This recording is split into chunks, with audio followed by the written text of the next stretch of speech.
Hey everyone. As you can see, I am not in my office tonight. Um, Welcome to Mental Health Matters, formerly known as Suicide Prevention Saturday. Why are we here? Because two out of every three gun deaths that we hear about are suicides. And if we want to help start saving lives, we need to talk about mental health and suicide prevention. So great of y'all to pop in here. Saria Fan, G Webs, Krabby Turtle, Jamie, nice to see you. I'm sorry I missed the verse last night. I was just too tired by the time y'all got to the verse, but I'm very proud of y'all for, actually cleaning your guns. That is not something I do. Hey, Abigail. All right, so Suicide Prevention Saturday. I have been at the Women's Expo in Bridgeport all day, and then I came home and I sat on this very couch with my husband, and it was lovely. And and I'm lying here on the couch, and my husband's like, "So you gonna do your thing?" And that was about like 5 minutes ago, maybe 6 minutes ago. So I'm glad y'all don't need the notification that it's happening, and you have faith that it's happening, and you can actually thank my husband tonight for the fact it happened at all, because otherwise I might still be sitting there on the couch. I am sitting on the couch, but not doing this part. All right, so DJ is here with me, thankfully, because DJ also messaged me, but I hadn't looked at that um, until my husband's like, "So, what are you doing tonight?" I'm like, "Oh my gosh." All right. So, this morning, I got to get up on my drive down to Bridgeport, which is about 45 minutes to an hour away, depending on traffic. And I got to listen to Tony Robbins. And you all know, well, I mean, not necessarily all of you, because who knows? There could be people that I met just today for the first time at the Bridgeport Women's Expo.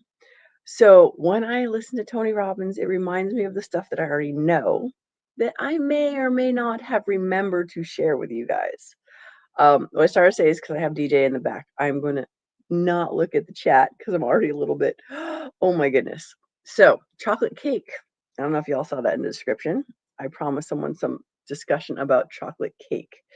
So, this morning on the drive in and being part of the Tony Robbins event, and they were talking about the baker and how Tony has this amazing baker who makes the best chocolate cake ever. Now, those of you who bake know it's very specific. Like, it's a lot of things, right? Making chocolate cake, if I just gave you some flour and I gave you some eggs and I gave you some sugar and some baking powder and some cocoa and I said, make a cake, how do you think that cake's going to turn out? If I just give you the raw ingredients, right? And every week, in theory, my goal here is to try to give you guys different recipes and ideas for how to make things better in your lives or help others.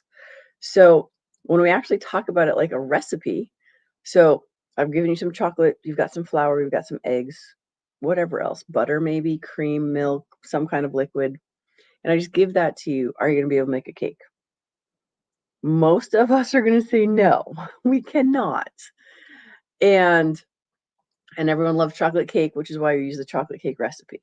Now, if I at least give you that we need 1 cup, or we need 4 cups of flour, we need 2 cups of sugar, we need 3 eggs, we need a cup of milk, and the oven needs to be at 325.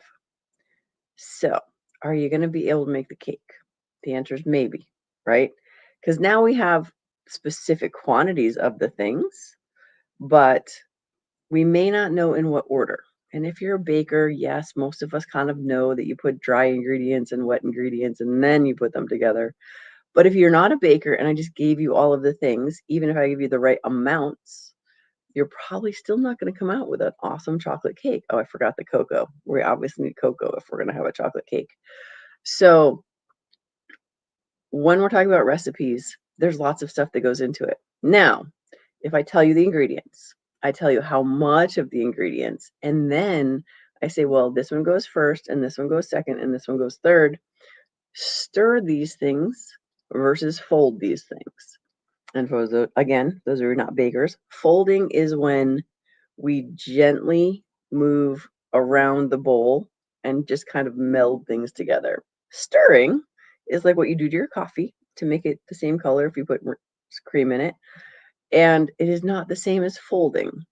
So when it comes to baking a cake, we even need to know not just what ingredients, not just how much of each ingredient, not even which things are put together when, but how we're actually mixing them in order to get a similar result when it comes to baking. So, dear Lord Brooke, get to the point. What does this have to do with mental health madness and matters and suicide prevention? You and I have recipes, and some of us know our recipes and some of us do not. So, instead of thinking about milk, eggs, butter, think about our visual, what we see, our audio, what we hear, our nose. Our nose is a big one. What we smell. This is like one of those sneaky little things that those real estate people do. Oh, I am so. That's it. That's it. DJ's going up. Whether he likes. See, look, DJ actually has stinking chocolate cake. That's just not right. We did not plan this. Just so we're clear. That's just wrong. What? Oh, and then we got a Carol too. He's like, I'm turning that off now.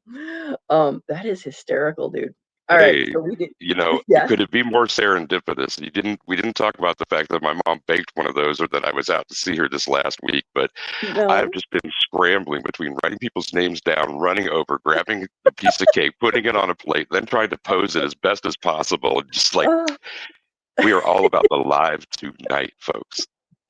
we're all about serendipity and how quickly and easily stuff can flow together, even if it's not fully planned. So, all right, so we got the stuff. We know how much of it. We know how to put it together. So that recipe for that cake is how we get that chocolate cake. And DJ got to show us an actual chocolate cake, which I was not expecting. So, here's the thing. Back to the ingredients. Instead of flour, we can see things. Instead of sugar, we can smell things.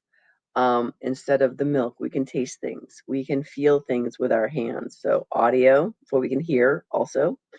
Um, these are our recipes for our emotions. And sometimes we pay attention to them and sometimes we do not. And this is where the mental health stuff comes in, is that certain triggers and certain recipes, because I really like that better than saying triggers, certain recipes will create a certain event. So, for example, y'all almost didn't have a show tonight because I came home, took my shoes off, sat on the couch, put my head in my husband's lap, and he was petting my head because I love that very much. And I was just so comfy, and it was just, oh, it's a weekend night. The kids don't have school tomorrow. And I was just in that recipe of I'm going to rest, relax, and there's nothing else to do. And so I had a kinesthetic in that I'm just lying there and I'm getting my head pet. I'm sitting here with my eyes and I'm just watching vegging out on TV. And I was very relaxed. And then the next recipe came in, which was panic. My recipe for panic was my husband saying, are you going to do your thing tonight? And it's like 6 of 9. And so what happens in paying attention to how that occurred? So I went from nice and calm and, oh, everything's awesome, to holy crap, I'm about to let everyone down. And how could I forget this? And I had the panic came with some anger and some frustration of what is the matter? Why did I forget these things? But it's like you and I have our different recipes, right? And one of the things is like, do I want to feel panic? No, not really. So even though I felt the panic, I'm like, okay, hold on. Take that breath, stop for a moment. But we have to understand what the recipe is in order to interrupt the recipe, as it were, and understand that certain things, certain inputs are going to create different emotions in ourselves. So when we're creating those emotions, it's like, wait, what is that recipe? Did I see something? Oh, roadkill always makes me sad. Because there's wasted meat on the road. No, and no pelts, and you can't really use them. So it's kind of a bummer. But it's just like seeing something can elicit certain events in your body, good, bad, or different. You know, it's like, Who doesn't love that first kiss at a wedding? Doesn't that make your little heart go pitter patter? So understanding which recipes are there in your body, in your brain as it is, smells. Like I was starting to talk before TJ showed us the picture of the chocolate cake. How if you bake bread in your house before the realtor shows the house, you are more likely to actually sell the house. That is a real thing because we have that auditory or olfactory, and you smell stuff and it elicits emotions. So here's a truth for all of us. We all have different types of recipes. Most of us, our recipes are just running and we're not even paying attention. So the first thing that I'm trying to help with today for Mental Health Matters is start becoming aware of what your recipes are. Like, I don't know if Tara's out there because we haven't done roll call, but we'll do that shortly. She's on her bike. Those of us who like motorcycles and like riding, that is a certain recipe for happiness generally. It's not just a mode of getting one place to the next. And so if we start paying attention to our emotions and what we're feeling and understanding what is creating that recipe of that emotion, then we can start saying, okay, well, is this the best chocolate cake I've ever had? And I want to do this often, like me lying here on the couch with my husband. Yes. Or is it the slightly sour, maybe they didn't use good ingredients chocolate cake that we don't like that panic that I had when he's like, "Are you doing your show tonight?" And it's like, but okay, so this maybe that wasn't where I want to be, but how do we change the recipe? But in order to do that, we have to first know what is our outcome. And if we're happy and excited and all of that, I can tell you one of the biggest things, motion equals emotion. Jumping up and down, smiling, singing, all of those things are usually good recipes for happiness and joy. Unless you're having a tantrum, and then it's the beating of the fists and all the movement can be a recipe for annoyance. That being said, we are way far in. Mr. DJ, if you'd be so kind, since I know you've been busy scrambling and writing everybody's name down, by all means, please welcome everyone in. Right on. It's my pleasure. Most recently in the room, we have Chris Brancato, the Atomic Punk. For that, Chasing Ghost, she is out there. And Viejo, G23 is also out there. Abigail Sorsha Finnegan. Patriot in the Dark, hey man.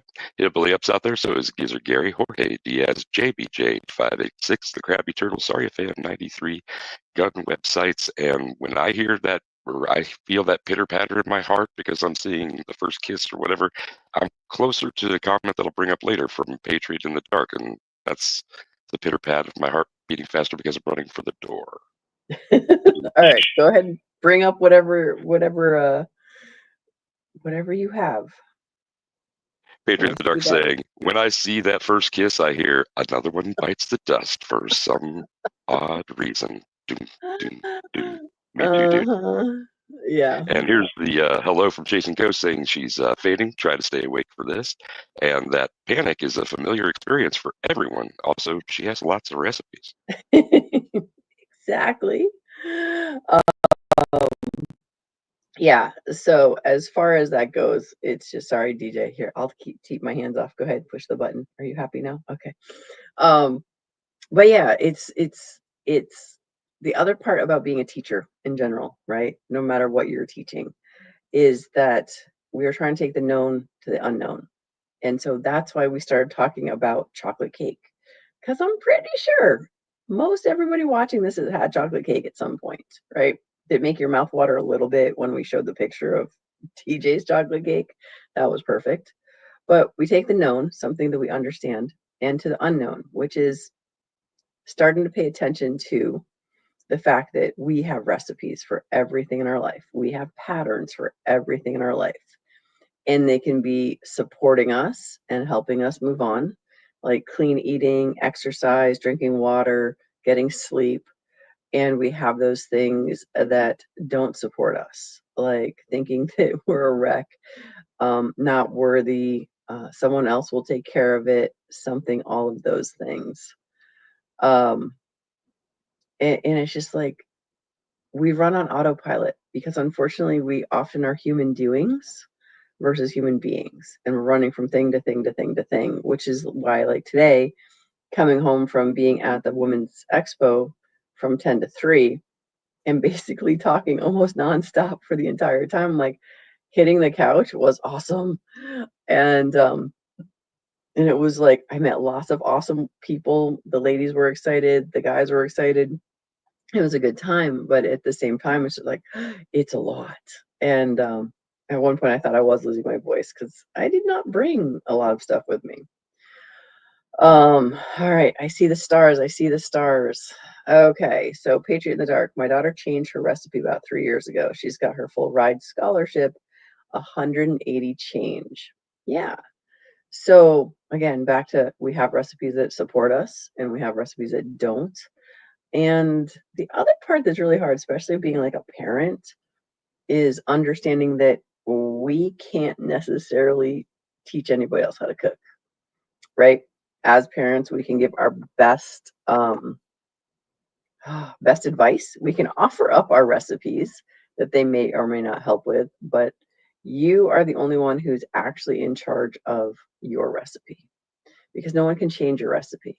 If you come home every day, you say, I hate life, I hate work, I hate this, I hate that, that's your recipe. No matter how many things I point out to you, like the fact you just took a breath and all of that gas exchange is a pure miracle that happened within your lungs. And the fact that your little heart is beating thump, thump, thump, and all of those amazing things that happen just for you sitting there. And you're like, nope, life sucks. I can't change any of that. If I tell you, all you got to do, take a deep breath. Unless I'm jumping on your chest, I can't make you take a deep breath. So, let's see, Jamie, our recipes are like a three-legged stool. They are your equipment, ingredients, your process. Without all three, the stool just flops. Correct. And for those of you who don't, tripods are actually the best thing. They can be most stable most of the time. One of the other stool analogies that I use for this is that we have a tabletop and then the legs that are holding up the tabletop. This is very hard to show, but the idea is that our tabletop is our belief. And what we will do is we will build legs underneath the tabletop so that we hold whatever our belief system is. So if we believe we are not worthy of stuff, we will give ourselves example after example after example, and we will have a very solid table because it's got lots of legs holding it up. And it's very hard for anyone to come to you and say, oh no, you're an amazing person. Oh, you're totally awesome. I love you. You are the best thing, that you are just a miracle in and of itself. But because you got that tabletop with so many things that you built underneath it, that's your recipe. That is your belief system with all the supporting legs underneath it. Because I know when I was struggling with suicide as a teen, people would tell me all the time, oh, Brooke, you're so great. Oh, you're the all-American girl. While I was crumbling and crashing inside. And it didn't matter what somebody else said. And this is where we end up with survivor's guilt and all sorts of other things that we don't have full control over. But we can be the light for people to see. We can reach out and put our hands out there and say, my hand is here for you to grab it, and I'd love to help you if you'd like to take it. But we can't make anybody actually hold our hand. And it's very easy to have a pity party. It's very easy to put too much salt in that chocolate cake and make it not turn out the way. I believe that's called self-sabotage. I know that one from time to time. Let's see. Wait a second. What did I'm trying. I went back to actually watching. What does this say? Her chain started just after she started shooting ski at school. Must have been the 12 gauge. Yeah. Oh, her change. Sorry. I know it says chain, but I think you meant change.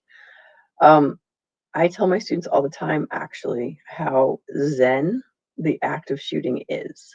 Because guns have the ability to be so very deadly and dangerous, when you're handling a gun, my hope is that that is your meditation, because it gives you that opportunity to pay attention to the one thing that is in your hands and nothing else matters.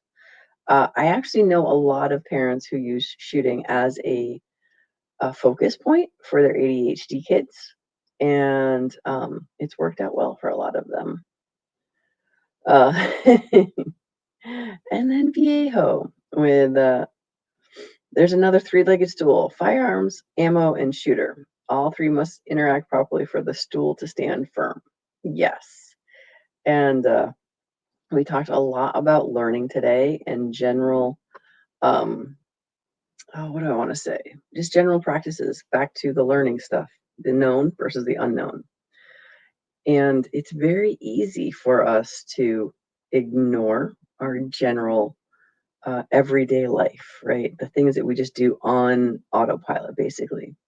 But when you start thinking about and realizing you have the opportunity to maybe change that recipe that you have, if it is not giving you the outcome that you're hoping for, and sort of like shooting, right, Walter? And it's like people keep asking, "What's your favorite firearm?" I'm like, "I don't have one." Like, "Well, what do you carry the most?" I'm like, "Depends what I'm wearing." I think I drive people nuts, but it's just there is no perfect solution. No matter how great your cake actually is, you could probably always make it better, right? And that is sort of the joy to me of shooting as well, is like you're brand new and you've just gotten comfortable loading and unloading a gun. That was one of my biggest things. I was so excited about that. That was like my first, "Oh, I can do this." And I wasn't quite as afraid. And then I learned how to not only load and unload my gun, but now I could know which gun went with which ammo. And that was another one of my, "Oh my goodness" moments. And it just gets better and better and better because there's always more you can learn. So my goal is that we all start paying attention to our recipes. Continue to do your best to make the best chocolate cake that you can. And for the ones that need a little bit tweaking, be aware of it so you can start tweaking it. All right. So, Mr. DJ, any parting words? Or are you busy eating that chocolate cake that you had? Oh no. He may have disappeared on me. I don't know. He doesn't look like he's muted, but I don't know. Maybe I messed up. Anywho, oh, there he is. I'm like, I'm getting ready to poke on you. She's like, right. Right on. No, I think I'll be working on that cake sometime here soon. Okay, all right. So, what do you resonate with? Yeah, they're very nice. Go look in the notes of who all is here. All right. So, what's one of your favorite recipes for something that you actually do, or want something you might actually notice? My wind down routine, I'm really fond of. The Okay. soda should be cold. The cigarette needs to go all the way to the end. And on last exhalation, I take in a deep one. I finish the soda, and that kind of gets me set for that. I wish I Okay. had something more reliable in the morning. It's kind of the same thing, except in reverse. Okay. So, warm soda? No, No, not warm soda. the absolute coldest that I can get it. Yeah. Because I'm like, no, not fully reverse. But Now I follow. My bad. it's all right. No, I'm just like, nobody wants warm soda, I don't think. But that was absolutely hysterical that you happen to have chocolate cake on hand. You'll have to tell mom what a great prop she made for Saturday night. No doubt. She'll love that. Okay, very cool. All right, sir. Well, that's all I got for tonight. You want to do your thing, and I Yeah, will absolutely. disappear. Right on. So I want everybody to think about bringing a friend again next week. Thank you for coming out tonight. Until we see everybody else again, we've been joined tonight by Gun Websites, StarryFan93, Krabby Turtle, JH586, hey Jamie. Jorge Diaz was out there, so was Gizzard Gary. Hillbilly Up was out there. Patriot in the Dark, Abigail Sorsha Finnegan, G23, Viejo, Chris Brancato, Chasing Ghost, and maybe consider putting some new ingredients into one of your recipes. Be safe, have fun, take care of yourself and your crew, and rock. We're out.